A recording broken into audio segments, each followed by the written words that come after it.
Good morning, welcome back to my channel Dipabal Dutta and Joyguru. আজকে দেখো সকালে রুটি হচ্ছে। ছেলের জ্বর এসছে গতকাল রাত থেকে, হঠাৎ বললো রুটি খাবে। তো ভাত নেমে গেছে, এখনও রান্না হবে। তো এই আটাতে নুন দেওয়া আছে? নুন আমি দিই না।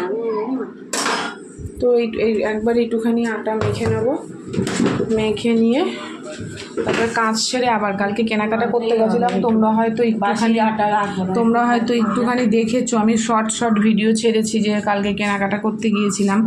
তো তার মধ্যে থেকে ছেলের দুখানা প্যান্ট কোমরে লুজ হয়েছে।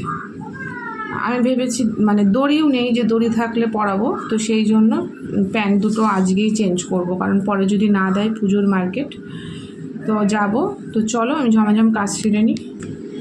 তো এদিকে রান্নাবান্না করব। দেখলাম একটুখানি আটা আমি মেখে ফেললাম, ওইদিকে উনি রুটি করছে, তো রান্না করব।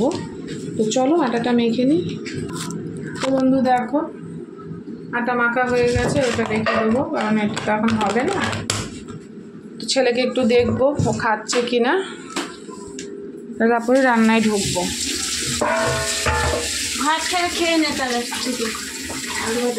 চলো ছেলে দেখি কি খাচ্ছে, কারণ টিভি চলছে, তোমাদেরকে দেখানো যাবে না। চলো এবার টিফিন খাবো।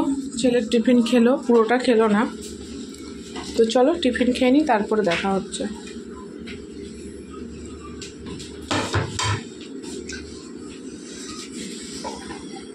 তো বন্ধু চলো টিফিন খেয়ে নিই, তারপর দেখা যায়। অনেক দিন হলো তোমাদেরকে ব্লগ দেওয়া হচ্ছে না, বড় ভিডিও তো দেবো আস্তে আস্তে আজকে। তো চলো।